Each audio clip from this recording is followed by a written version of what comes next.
What if we inherited the wrong mental map in regards to Shem, the dividing of the land of Noah's sons, Shem, Ham, and Japheth? But most of us have inherited a map where Shem is associated with the Middle East, absolutely, and Ham with Africa, and Japheth with Europe and Asia. But the issue is, why? Why do we assume that Shem is in the Middle East? This is the land that people believe Shem received. And yet in the Book of Jubilees, we see that Noah was super excited about the land that Shem got as the greatest land, the best land, the most lush and luxurious land. And then we look at the maps of modern day Israel without the irrigation, go back to the 1900s, go back in time and look at these lands. And they've always been sparsely populated. But the issue is Shem was given a piece of land, a huge part of the earth, that Noah was excited for the land that he got. So as you go through this, think about it. Just think, I'm only going to put some things out here for you to think about. But does the landscape match the language as we look at these things through from different places? As we discuss Shem, think about it. Does the landscape we've been told, mainly the Levant or modern day Israel through Jordan down into Saudi Arabia and that area, the Mesopotamia, does that make sense for Shem's land or maybe somewhere else? And I want to make sure right at the front that you understand I don't have any personal skin in the game, if you want to call it that. I don't have any personal identity at stake here in this video about where Shem was. In my last video, I had a number of commenters mention about Shem, and I really appreciate all the comments. It was wonderful. I learned more in the comment section than I had in a long time. And I really appreciate anybody that likes to comment about what we're thinking about this issue with Shem. So these are arid lands, and they're also relatively small. If you look where people assume Japheth to be, from Europe over to Asia, almost to China, I suppose, well, that's a huge area. And if we look at North Africa from Morocco all the way over into the Horn of Africa, that is a large area. And if we look at Southern Africa, the Sub-Saharan Africa, that is huge. I'll put a map here that shows just how big it is. This map has an overlay of the continent, or not the continent, but the countries of US, China, India, Europe, all these land masses overlaying Africa, and still there's lots of room to put in more countries. Africa just is on maps that we envision looks small, and Greenland, as I mentioned, looks large, but Africa is huge. It's bigger than all of North America, including Canada and all the North, US, Mexico, and that's just, look that up on your phone if you're interested.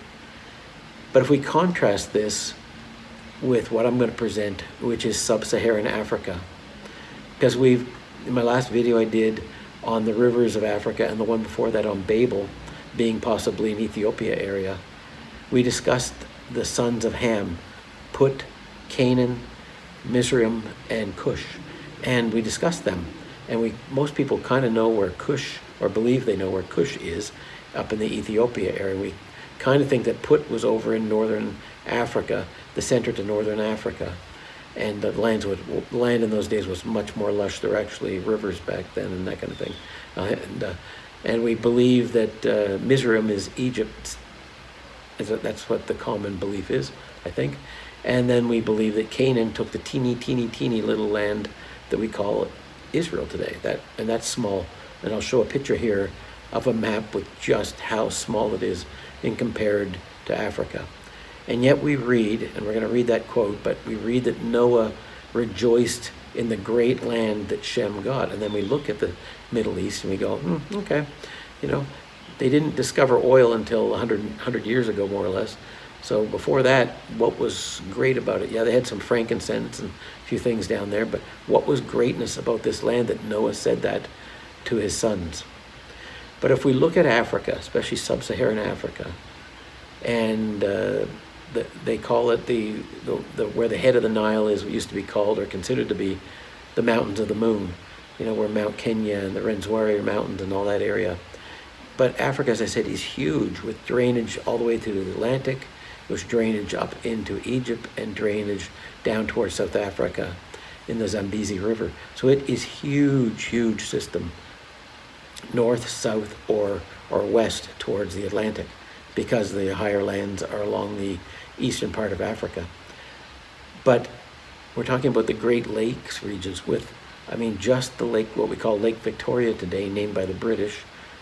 But Lake Victoria is pretty much the same size or larger than the whole state of Israel, including the Negev Desert, as they call it.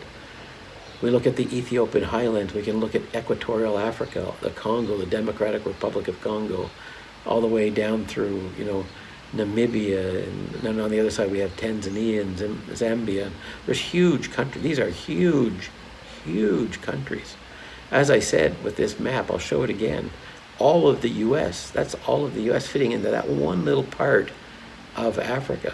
So Texas, which is a large state, the largest state, it would fit, you'd hardly even see it if you place it on Africa. It's very small compared to Africa. So we're talking these the Congo Basin and elevated temperate climates, which we'll get into in a minute. So if we see that Shem got this great land, a wonderful land, neither hot nor cold, which we'll get into in a second, but which geography naturally evokes abundance? I mean, even abundance in animal life, abundance in gold and gems. Where do we think of when we think of going mining for gold? Do we think of South Africa or the West Africa or up into East Africa and gems and all those things, or ivory and the wealth? Or do we think of modern day Israel and through that area into the Sahara? Their gold mines are not a thing there, right? And animals are sporadic, very sporadic, compared to what we see in Africa. So which feels like the heart of a river civilization? Many rivers, many waters, many lands. You know, I just think it's important for us to at least start to consider. And as I said with this video, it's not about me saying I know for sure, because I don't know for sure where one thing is or another. But I'm sure that some of my viewers, and please comment, but I know from my last video, some of the wonderful African viewers of the video, they had all kinds of suggestions of what this is, that. I didn't even know. I'm still trying to look through all the comments and really analyze what they'd said, but it's wonderful comments about the Niger River and Zambezi and about South Africa and just so much. There's just more than it was overwhelming, actually. So once more, I want to look at the Levant and its size. Just look at it. I've got it circled, the whole of Israel circled on this map. Look at Africa and look at the Levant.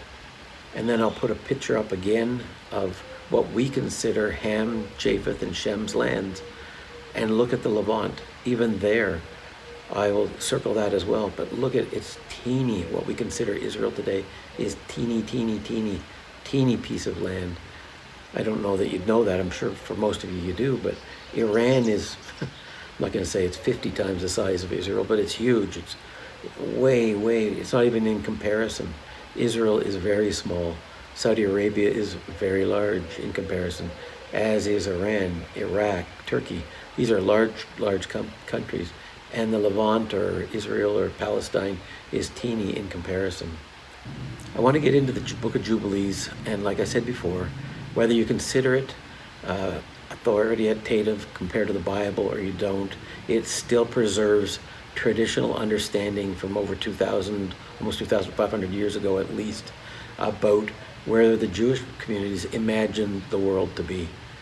In Jubilees 8:12, it says, "There came forth on the writing as Shem's lot, the middle of the earth." The middle of the earth.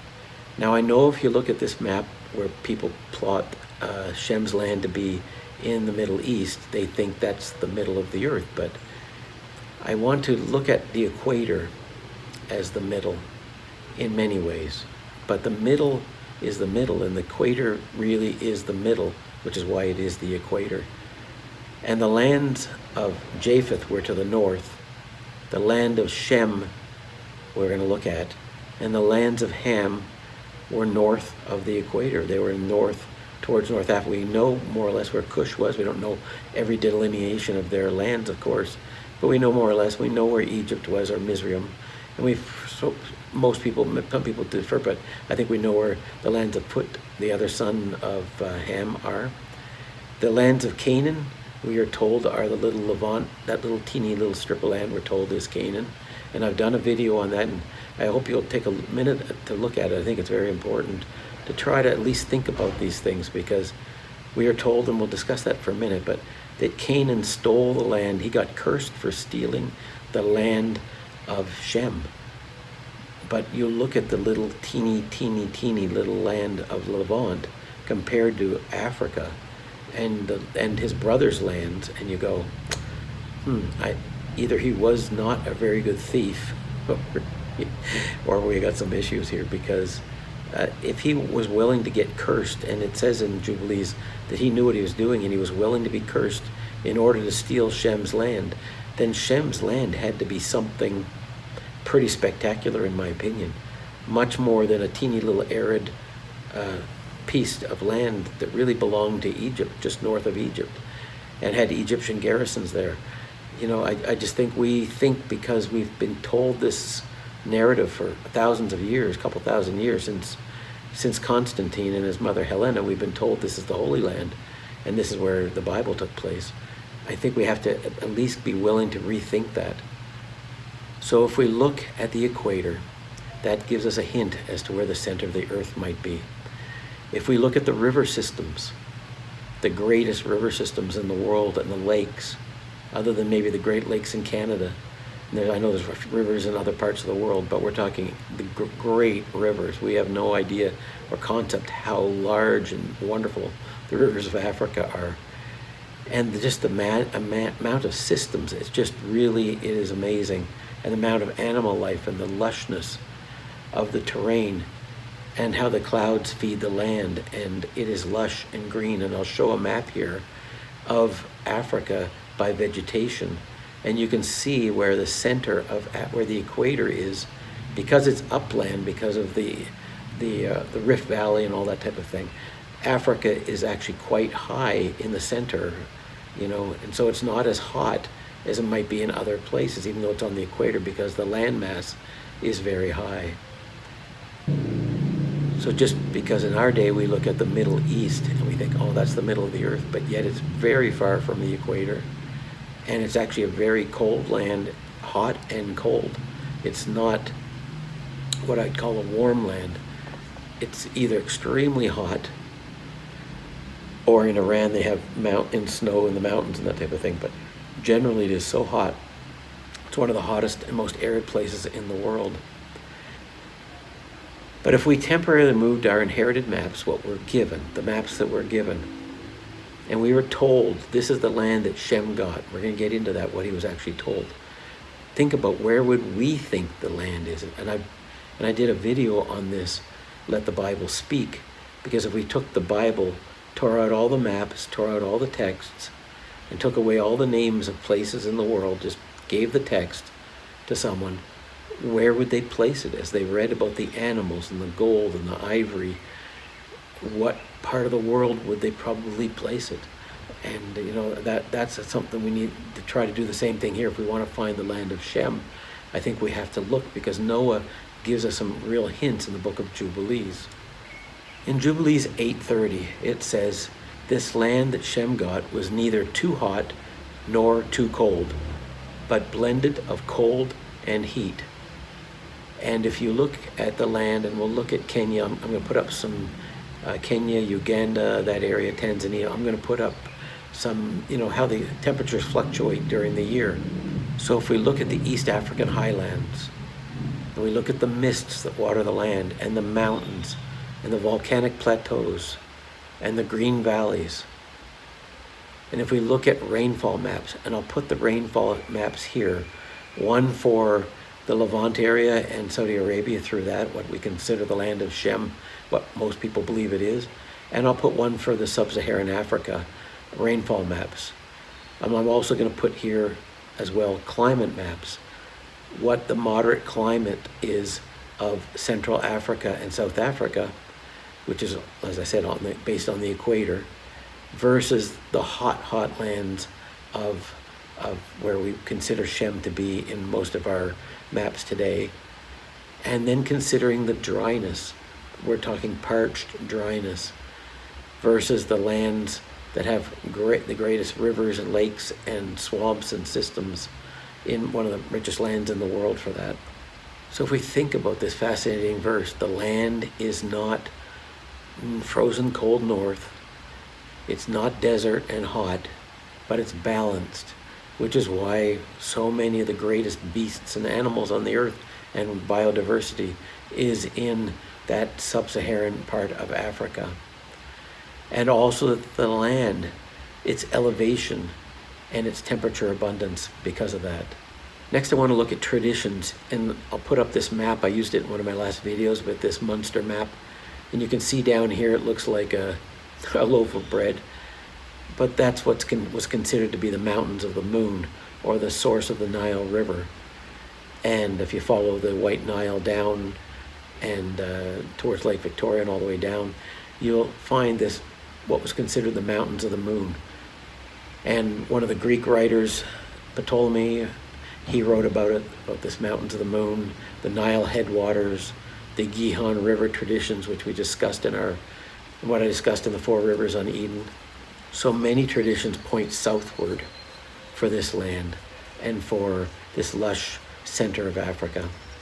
So long before what we call our colonial area today, when Britain and France and the Dutch and everybody went into Africa, the Germans, to get resources and we'll say keep the population down. But before that era, ancient geographers and as I showed on these maps, I'll try to find a couple more, I'll put them here. They showed an inner Africa as a source region, a source of water, a source of life, mystery, animals, gold, silver, a source. It was considered a rich, hidden but very rich area.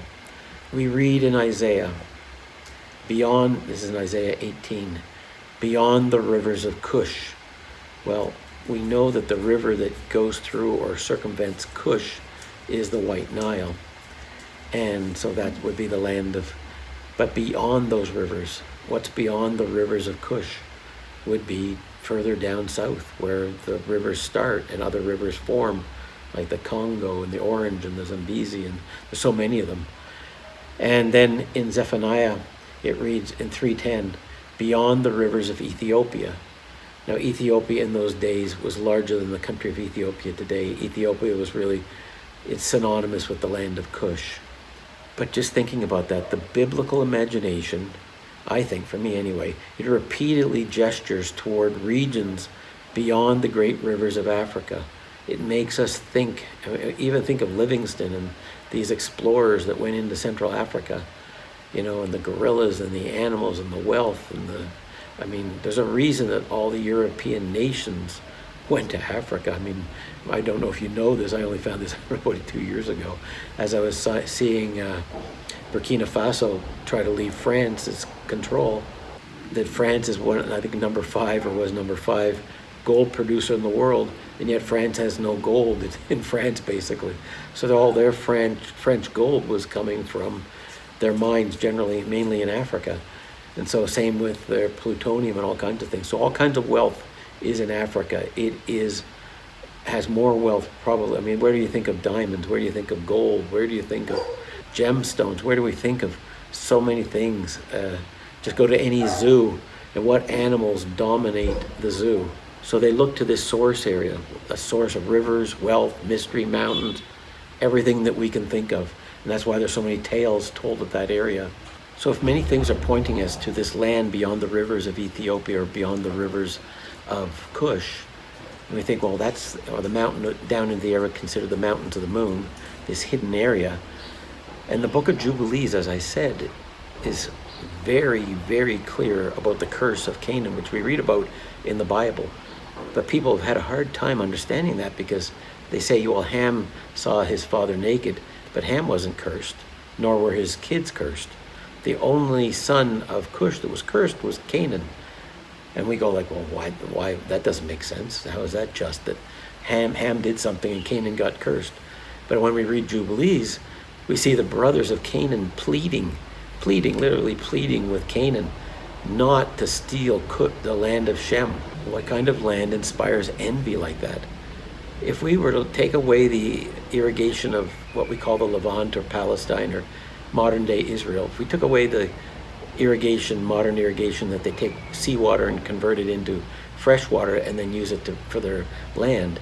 So back pre-1900, if we go back there and we look at the land of Israel, think about it, who was envying that land? It was very sparsely populated. And other than the Crusaders coming at one point in time and a few fights over the land, it really wasn't ever the source of much, interest. The real interest was always Egypt. We read of Greece conquering Egypt. We read of Rome conquering Egypt. Egypt was a great thing to conquer, a great land. It had riches and lands and lots of food and lots of wealth. But the Levant, you don't see any wars and fighting that we read about. It's all about Egypt, taking the land of Egypt. Or even with the Rome, you see them fighting Carthage in North Africa.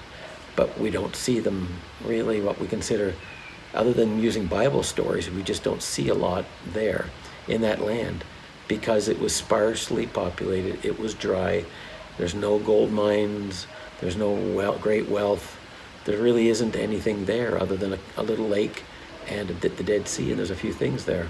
If we look in our modern day, we said, the land down, what we consider Shem's land, is full of oil and gas and those kind of things. Well, that might be true for our day, but those things were unimportant 200 years ago, and thousands of years ago it was nothing. It was just land with people living in tents, and it was very sparsely populated. So if we say that was Shem's land, that dry land, and then why was Noah rejoicing for him getting this great land? And so what kind of land inspires envy? And of course, Canaan stole Shem's land, we know that. And we know that when Moses took the people in and he dispossessed Canaan of the land, in my opinion, it was because that was their land, not Canaan's land. He stole that land. So he had no right by covenant. That's what we read about in Jubilees anyway. He had no right to that land. And his brothers had warned him about that, but he didn't care. He wanted it because he coveted it, that land. So as I said, just look at maps. I'll try to put up a couple. Maps of minerals, maps of river systems, maps of fertile regions, forests, grazing lands, mountains, and contrast the Levant of today or Palestine of today with Sub-Saharan Africa, and contrast the two. And without, I think it's hard, I know it's really hard, it was hard for me to look at it and with fresh eyes, but I think we look at it and go, okay, I can kind of maybe start to see the problem, see the issue. And for anybody that's watching, I hope that, as I said, I love the comments that I got from people that live in Kenya, in Uganda, and South Africa. I got all kinds of comments that were really, really wonderful for me. I don't live there. I don't know the names of rivers in their own tongues and how the Bible lands might fit in there. But I appreciate any comments that are left, and I try to respond to every one. And as you're watching, if you do have a minute, please do at least like the video. If you do like it, please give it a like. It helps for me to, if you can do that thing, or leave a comment, that would be just great. Throughout history, humanity has always fought over what? Dry land? No, they fought over fertile corridors. That's why Egypt was so important. That's why Kushite lands were so important, the Fertile Crescent. But that's why these things were fought over, always were, because that's where the water was. Even in the very, very dry Sinai, where there are a few wells, those wells were guarded by families that lived near or at those wells. You couldn't just come in and just help yourself all over the place at these wells, so water was everything. Food, of course, too. But the lands that have always had the greatest amount of threat are the rich lands, the lands with the gold, with the animals, with the wealth, with the grazing and the pasture lands, the resource-rich lands and the highlands. And just remember, as you're trying to sort this out, if you are trying to sort this out, maps are not neutral. If I've looked through the maps from as early as I can get them, 12, 13, 1400s, all the way through to today. And maps and names on maps are not neutral. Names change all the time.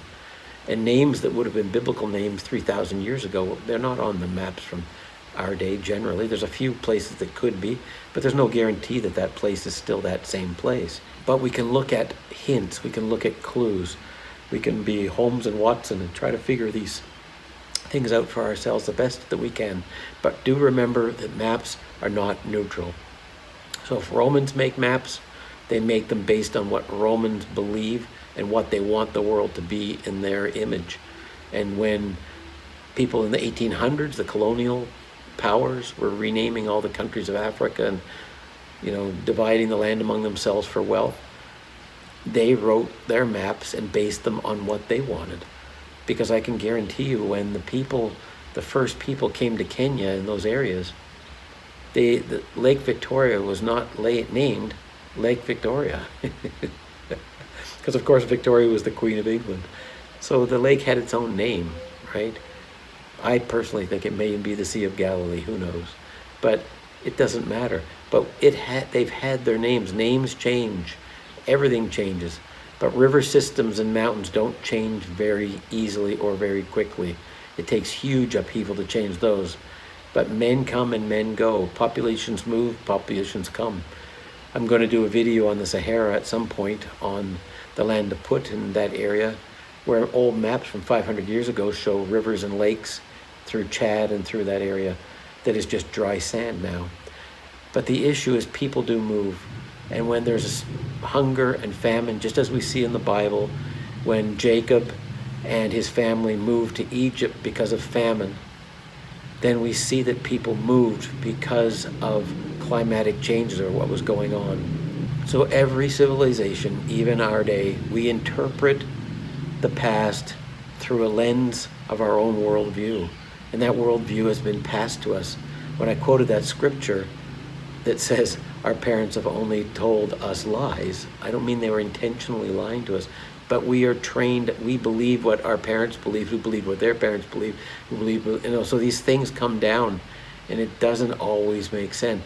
If you want to watch a really good videos, King's monologue, I think it is, on, he does some great videos on Egypt and how 200 years ago, during the colonial time, the Egyptians were considered to be European, almost whitewashed, like, and yet it's an African nation, and he does some great work on that if you enjoy his channel. But just remember, these things change based on traditions that we receive. And as I mentioned, even in Jesus' day, he castigated the Pharisees because he healed the man on the Sabbath who hadn't been able to walk for, over 30 years or whatever. And he picked up his mat, and they're chastising because he picked up his mat on the Sabbath day. And so those things are traditions of men, but they're powerful because that's what we come to believe, even though it's not in the Torah and it's not in the scriptures that you can't pick up your mat on the Sabbath day, and how they interpreted it. But those things happen and we start to believe certain things.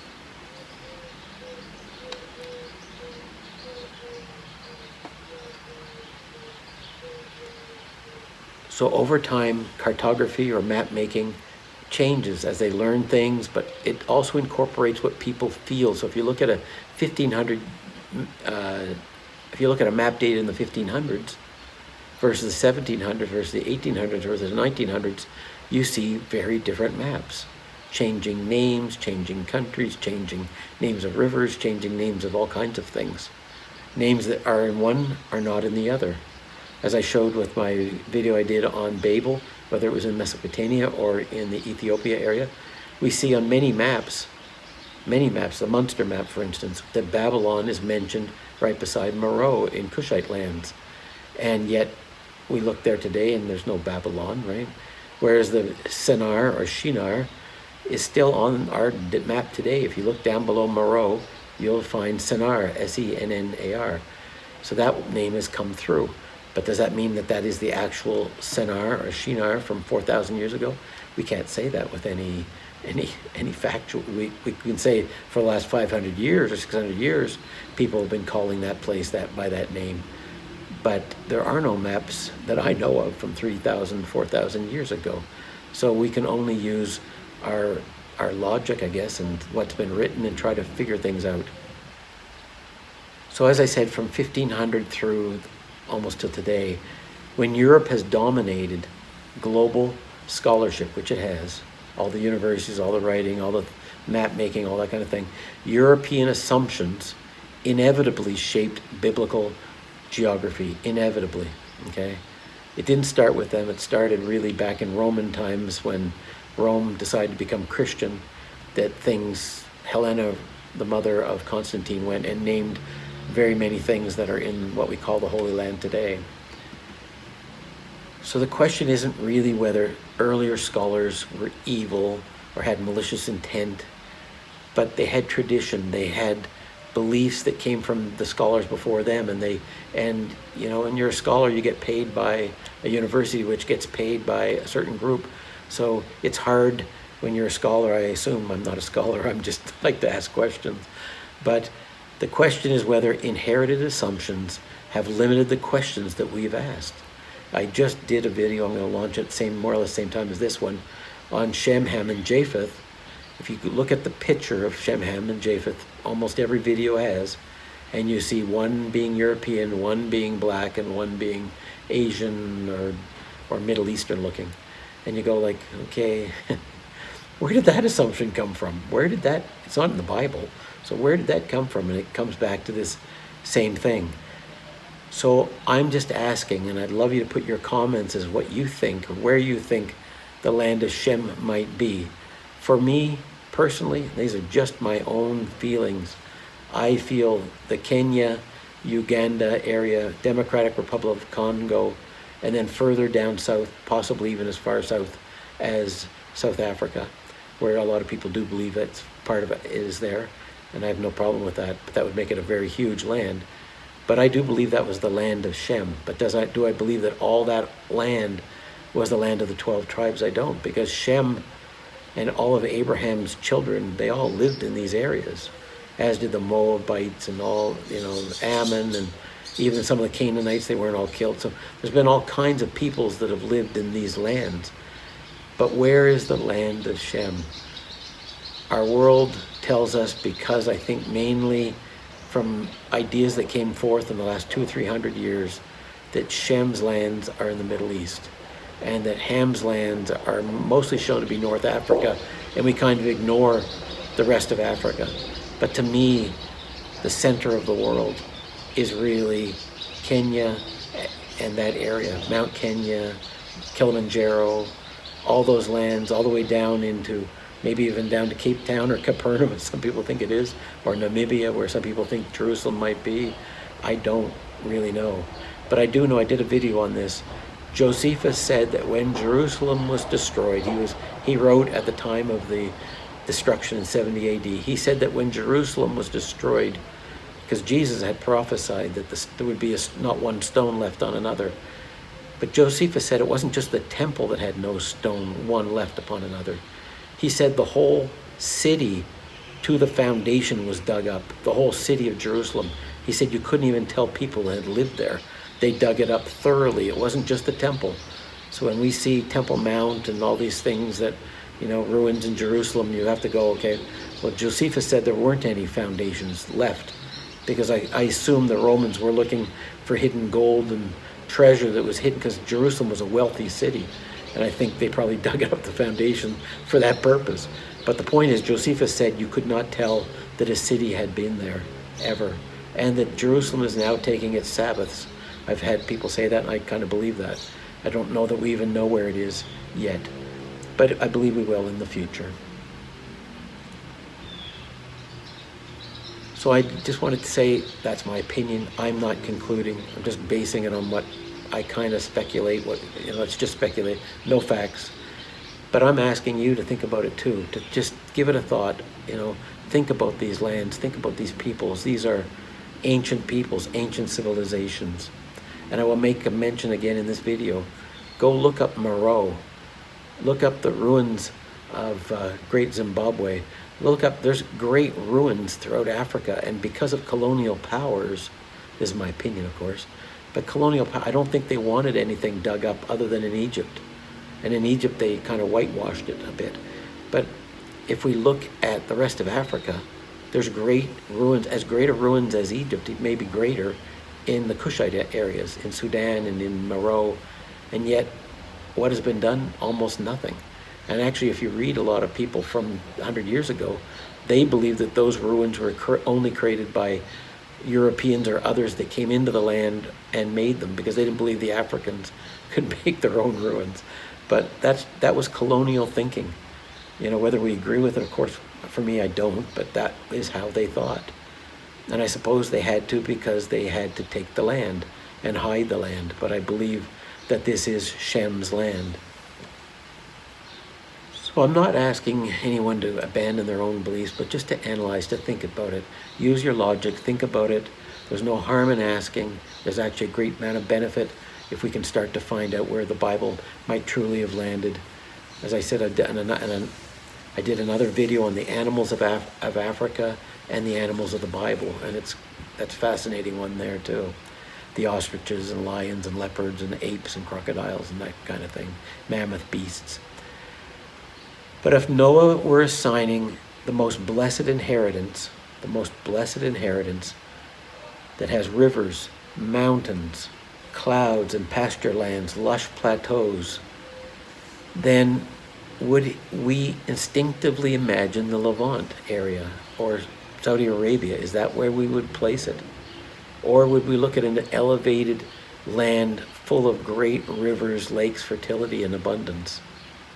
So as you're thinking about this, perhaps think about that the greatest discoveries that we make, they begin not when we claim certainty. Because when I watch all the different presenters that present things on Africa, like King's Monologue or Kurameo Awahu, he talks about Americas and all kinds of incredible stuff.